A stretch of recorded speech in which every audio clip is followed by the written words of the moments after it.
नमस्कार, जय श्रीराम. अभय ॲस्ट्रोलॉजिकल अकॅडमीमध्ये आपलं सर्वांचं स्वागत आहे. आज आपण एक वेगळा विषय अभ्यासणार आहोत, अंगलक्षणांचा. आणि या अंगलक्षणांमध्ये माणसाच्या अनेक अवयवांचा आपल्याला अभ्यास करता येतो. तर आज आपण ज्या अवयवाविषयी माहिती घेणार आहोत, तो अवयव म्हणजे मान. प्रत्येक प्राण्याच्या शरीराची मस्तक आणि धडाची जोडणी करणारा हा अवयव आहे. अत्यंत गतिशील अवयव आणि अत्यंत महत्वाचा अवयव.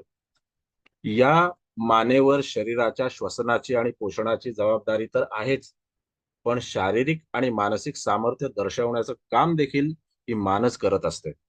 आणि गूढशास्त्रात, ज्योतिषशास्त्रात जातकाच्या अंगलक्षणांना ओळखण्यासाठी मान किंवा गर्दन या अवयवाचा बराचसा उपयोग होतो. आणि म्हणूनच आपण या पुढील भागात